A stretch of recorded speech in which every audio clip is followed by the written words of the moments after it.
A stranger on a late-night bus once whispered 3 words that saved my life: keep the lights off. The city lights blurred into long neon streaks through the rain-slicked window of the bus. It was late, the kind of late that feels like the world is holding its breath, waiting for the sun to give it permission to exhale again. My head was throbbing, a dull, persistent drumbeat against my skull from 12 hours of staring at spreadsheets. All I wanted was my bed. The bus was mostly empty, just a handful of weary souls scattered like forgotten chess pieces, each lost in their own little world. I was 3 stops from home. 3 more stops, a 5-minute walk, and I could collapse. The bus hissed to a halt at a stop nobody ever used, a lonely pole on a dark, tree-lined street. The doors folded open, letting in a gust of damp, cold air that smelled of wet pavement and decaying leaves. An old woman climbed aboard, moving with a slow, deliberate grace that seemed out of place with the jerky motion of the bus. She was wrapped in layers of dark, mismatched fabrics, and a colorful scarf covered most of her hair. Her face was a road map of wrinkles, and her eyes, dark and impossibly deep, scanned the few passengers before landing on me. My heart gave a little, inexplicable lurch. There were a dozen empty seats, but she walked directly to mine, her hand trailing along the metal support poles. She sat down beside me, so close our shoulders brushed. A strange, earthy scent wafted from her, like damp soil, dried herbs, and something else. Something like old, forgotten memories. I shifted uncomfortably, trying to create a bit of space, my gaze fixed firmly out the window. I could feel her staring at me, a heavy, penetrating gaze that felt like it was peeling back layers I didn't even know I had. I could see her reflection in the dark glass, a stoic, unblinking silhouette against the passing lights. Minutes stretched into an eternity. The rhythmic squeak of the windshield wipers and the low rumble of the engine were the only sounds. I told myself she was just some harmless eccentric, another of the city's many ghosts who ride the late-night lines. My stop was next. I started gathering my bag, ready to make my escape. Just as I was about to stand, her hand shot out and gripped my wrist. It wasn't a feeble touch. Her fingers were like thin, strong wires, and a surprising chill emanated from her skin. I flinched, turning to finally look at her directly. Her dark eyes bored into mine, and for a second, the entire bus, the city, everything seemed to fall away. There was only the intensity of her stare. Her lips barely moved as she whispered, her voice a dry, rustling sound, like autumn leaves skittering across concrete. Get off at the next stop and head home. Keep the lights off. I stared at her, bewildered. I'm sorry, what? She didn't repeat herself. Her grip tightened for a fraction of a second, a silent, urgent command. Then, just as quickly, she let go. The bus was already slowing for my stop, the automated voice announcing the street name. This wasn't my stop. The one she meant was a block before mine, a slightly longer, darker walk. It was insane. She stood up, her dark clothes seeming to swallow the dim light of the bus.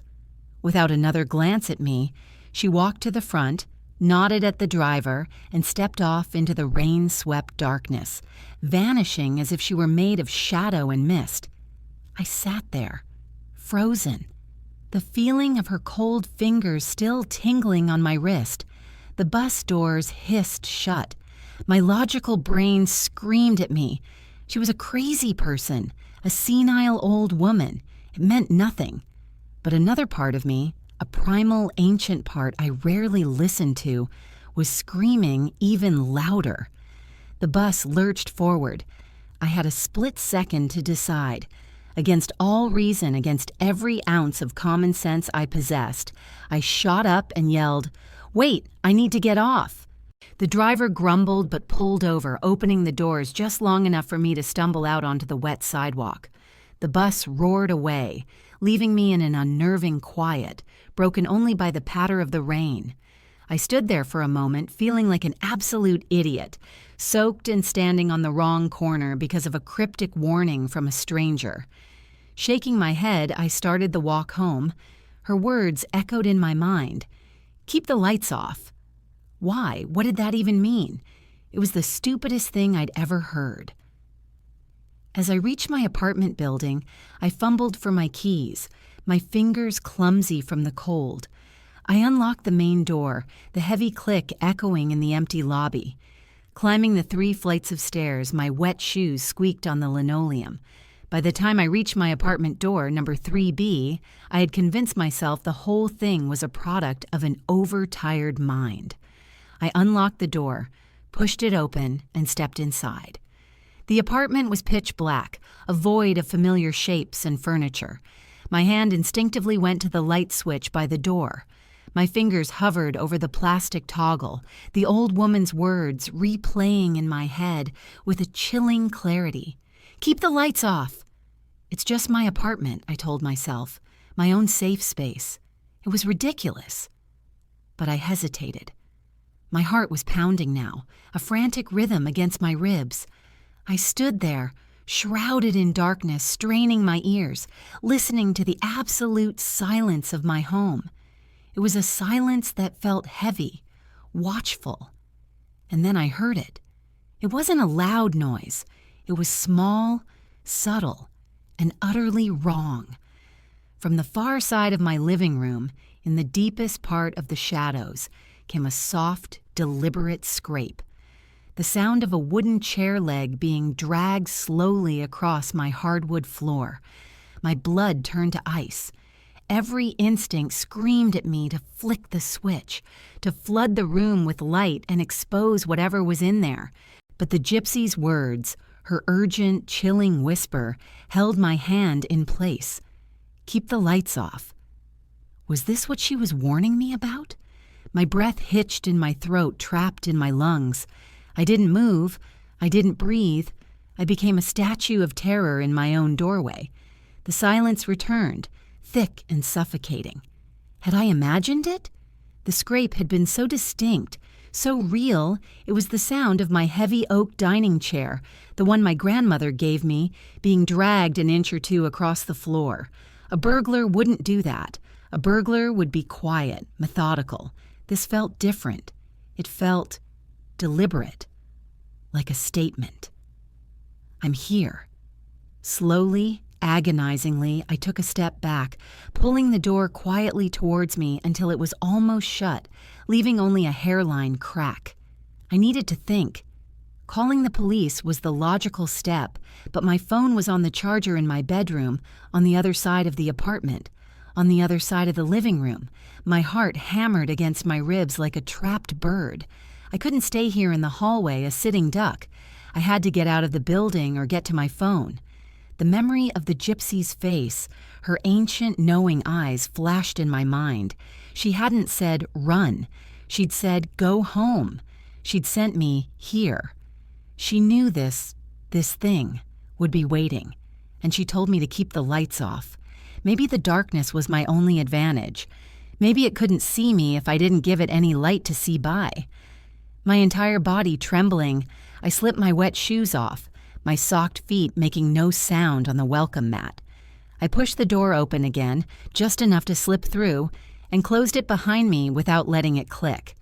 The darkness was absolute now. My apartment, my sanctuary, had become a hostile, alien landscape. I stood with my back pressed against the door, letting my eyes adjust, my ears straining for any sound. Nothing. Just the frantic pounding of my own pulse. I knew the layout of this place better than I knew myself. 10 feet forward to the edge of the living room. The kitchen was to my left. The short hallway to my bedroom and bathroom was to the right, past the living room entrance. The phone was my goal. With it, I could call for help without making a sound. I took a shuffling, tentative step forward, my hands outstretched like a blind man, touching the familiar texture of the hallway wall. Cold plaster under my fingertips. I followed it, one agonizingly slow step at a time. The air grew colder as I neared the living room. A faint silvery light from the street lamps outside filtered through the large window, giving the oppressive darkness a murky, gray quality. It wasn't much, but it was enough to make out basic shapes. I peeked around the corner. My sofa was a dark, hulking beast. My bookshelf was a tower of shadows, and my armchair, the one directly by the window, it was occupied. It was a silhouette, a humanoid shape sitting perfectly, unnaturally still, not moving, not breathing, just sitting, watching the rain-streaked window. A cold dread far deeper and more primal than the fear of a simple intruder washed over me. The proportions were wrong. Even in the gloom, I could tell. The limbs seemed too long, the torso too thin. The head was tilted back at an angle that would have been painful if not impossible for a person. It was like a hastily assembled mannequin of a man, built by someone who had only ever heard a vague description of the human form.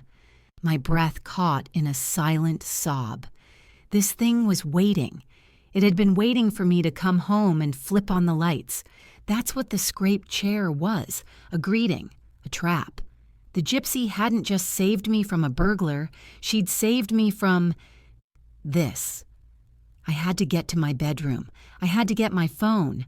I pulled back from the doorway, my mind racing. I could see it now, the faint red glow of the charging light on my nightstand. It seemed a million miles away. I began to creep along the wall opposite the living room entrance, putting all my concentration into each step, testing the floorboards before putting my weight down. My body was coiled tight, every muscle screaming. I made it to the bedroom doorway, my heart feeling like it was going to explode. The red light was a beacon of hope in the suffocating darkness. I took one more step, a step that would take me over the threshold and into the relative safety of my room. My foot came down and the world stopped. A loud, sharp groan echoed through the apartment, a traitorous floorboard I'd forgotten about, one that always creaked. From the living room, the silhouette's head snapped towards me with impossible speed. The unnatural angle straightened, and two pinpricks of pale, phosphorescent light ignited where its eyes should be. They weren't reflecting the light from the street. They were generating their own, a dead, cold glow that fixed on me in the darkness. It had seen me. A low, wet, clicking sound echoed from its direction, and the thing began to rise. It unfolded itself from the chair, not like a person standing up, but like a spider unfurling its legs, limb by sickening limb, rising taller and taller until its head nearly scraped the ceiling. Panic, raw and absolute, seized me. The thing in the living room was unfolding, a nightmare made of limbs and shadow, its glowing eyes burning into me. My mind screamed to run, to bolt, to do anything but stand there frozen. But the gypsy's warning, the desperate urgency in her grip, it wasn't just about the lights. I understood now. It wasn't about hiding. It was about not engaging. It was a predator that hunted with sight, drawn by light and sudden movement. The creaking floorboard had been my mistake. The creature took a step. It didn't sound like a footstep. It was a skittering, quitinous sound, like dry insect legs dragging across the floor. The clicking from its throat grew louder, a chilling, rhythmic sound that was both a question and a threat. It was testing the darkness, trying to pinpoint my exact location.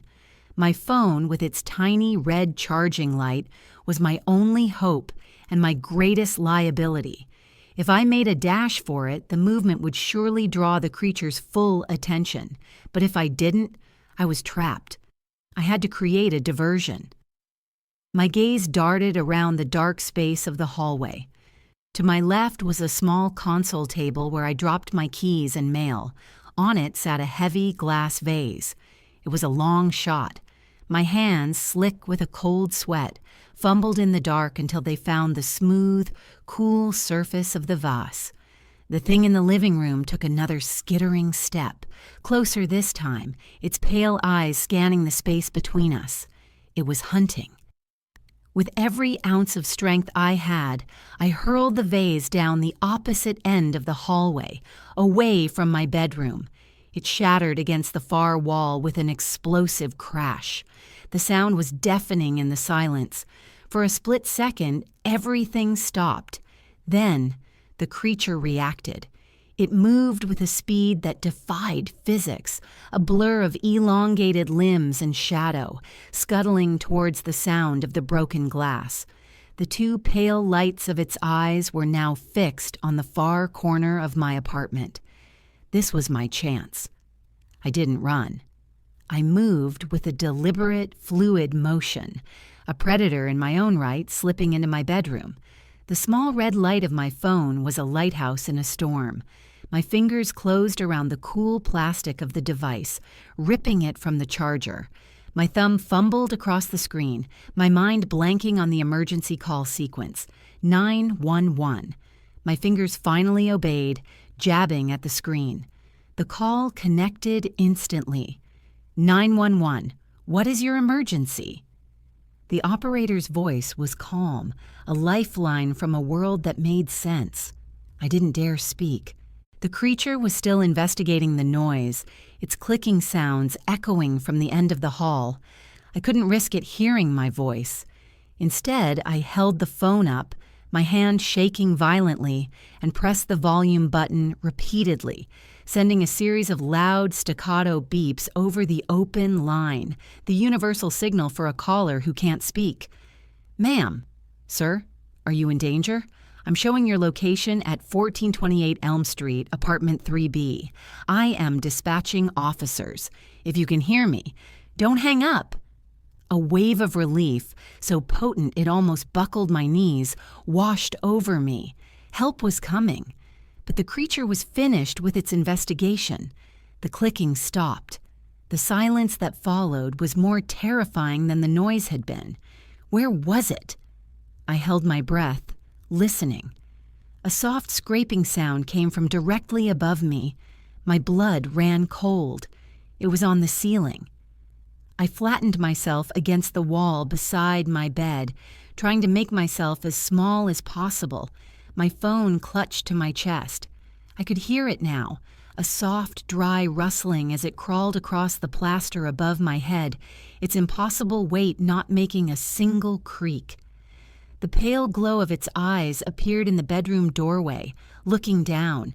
It was scanning the room, its head swiveling in jerky, unnatural movements. I squeezed my eyes shut, praying it couldn't see me, praying the darkness would swallow me whole. It was right there. I could smell it now, the same scent from the gypsy damp soil and something else, something acrid and ancient, like ozone after a lightning strike. The seconds ticked by like hours. Then, in the distance, I heard it. A faint, rising siren. The creature heard it too. Its head snapped towards the window. The clicking started again, faster this time. Agitated, it dropped from the ceiling with a soft thud that shook the floor, landing in the center of my bedroom. It was impossibly tall, a twisted parody of a man made of sticks and shadows. For a moment, its glowing eyes locked directly onto mine. It saw me. A wave of pure, paralyzing terror washed over me. It lowered its head, and for a terrifying second, I thought it was going to lunge. But it didn't. As the sirens grew louder, closer, the creature seemed to deflate. Its long limbs folded inward, its form shrinking and twisting. The pale light in its eyes faded until they were just two dark spots in a shadowy face. It turned and flowed out of the room, not running, but pouring like liquid shadow back into the living room. I heard the distinct sound of my apartment window sliding open. Then silence. I didn't move until the apartment was flooded with the flashing red and blue lights of the police cruisers outside. I didn't move until I heard their heavy boots on the stairs and their fists banging on my door. "Police, open up!" When they finally broke the door down, they found me huddled in my bedroom, phone still clutched in my hand, staring at the open window where the rain was blowing in. There was no sign of a break-in. Nothing was stolen. The only things out of place were the shattered glass from the vase and a single heavy dining chair dragged into the middle of the living room, facing the door. And on the hardwood floor, leading from the chair to the window, were a series of faint, damp footprints. They weren't human. They were long and thin, with too many toes, like the tracks of some giant wading bird. I never saw the gypsy woman again. I looked for her on the late-night bus for weeks, but she was gone. I don't know who she was or what she was, but I know she saved my life. I moved out of that apartment a week later. Sometimes, on late, rainy nights, I still think about her words, and I never, ever turn on the lights without first listening to the silence.